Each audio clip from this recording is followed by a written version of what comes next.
મારા દીકરીને તો આમ ઊંધી બેહારી તો આવી બહેનો ખીરાય છે. પેલા દાદાને ખબર નથી પડતી કે બહેનને ઉગમણા બેહારાય એટલે હું કાઢું ભારે કરી. આમ તો અમારો નિયમ હોય કે પહેલા મેં અંદર જઈ ગણપતિ જોઈ લઈએ. ગણપતિ ક્યાં પહોંચે છે? ગણપતિ ઉગા તો આજ મારે ભૂલાઈ 10 ફેર થઈ ગઈ એટલે મેં એક ઉપાય કર્યો. બાજોટ મંડપની વચ્ચે મૂકી દીધો અને હું માઇલ પાઈ ગયો. દીકરીના મામાને કીધું હું જાઉં તો બેનને બેહારો તો. એટલે એના મામા આવીને એને બેહારી ગયા. એના ઓલા બધા બૈરાને ખીજાણા આમ બેહારાય ત્યાં મારો હું આવી ગયો કે હે તમે ઘડી ખમતા તો ભલા પણ આવી રીતે હોય. એટલે ભોળાનાથે કીધું કે બાળી એના કિસ્મતની અંદર જે રાજની રેખા ફૂટવી જોઈએ એ હજી ફૂટી નથી. થોડાક વર્ષ થશે એટલે પાછો આવીશ તેથી તમને કહીશ કે આના ભાઈમાં રાજગાદી છે કે નહીં. બસ આટલું કહી અને ભોળાનાથ ગયા પછી અયોધ્યામાં આવ્યા છે. ધીમે સમય આવ્યો છે હવે નામકરણ સંસ્કારનો. કશું કા દિવસ बीते एही बांते દશરથજીને વિચાર આવ્યો કે શારે બાળકોના નામ પાડવું. નામકરણ સંસ્કાર જો આપણા જીવનની માઇલમાં 16 સંસ્કાર આવે. કેટલા? 16.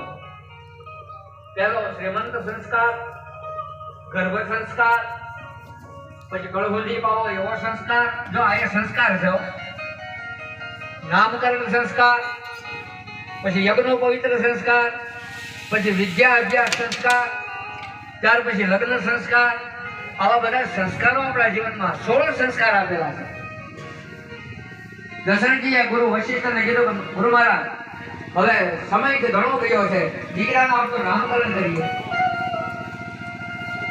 નામકરણ કર અવસરદાની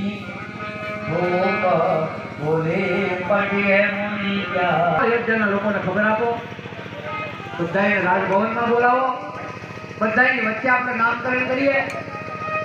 અયોધ્યામાં ઢોલ પીડાવો કે ભાઈઓ કાલે બધા હાજર રહેજો, મારે મારા દીકરાનું નામકરણ કરવાનું છે અને બધાને જમવાનું આવ્યા છે. બહુ મોટો ઉત્સવ રાખ્યો મહારાજા દશરથજીએ. ત્રણે માતાઓ બાળકોને લઈ અને રાજમહેલમાં આવ્યા. ગુરુના પગની પૂજા થઈ, ચરણની પૂજા કરી. કરી પૂજા ભૂપતિ હસ ભાષા કરઈ નામ જો મુનિ ગુણ રાખા.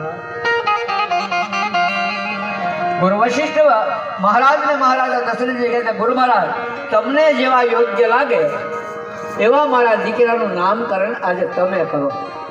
ગુરુ વશિષ્ઠ ઉભા થયા. ભગવાન રામના હાથની રેખા જોઈ, કપાળની રેખા જોઈ અને ગુરુ વશિષ્ઠ બોલ્યા કે અવધેશ કે જેનું નામ લેવાથી દુનિયામાં આનંદ થશે. જો આનંદ સિંધુ સુખ રાશિ શિખર તય તય લોક સુપાશી. જેનું નામ લેવાથી દુનિયાની અંદર આનંદ થશે. જગત બોલો રામચંદ્ર ભગવાન કી જય. ભગવાન રામજીનું નામકરણ કરી અને આવ્યા છે કઈ ના ખોળામાં જ્યાં ભરતજી સુતા છે. ભરતજીની હાથની રેખા જોઈ અને વશિષ્ઠ બોલ્યા કે અવધેશ વિશ્વ ભરણ પોષણ કરજો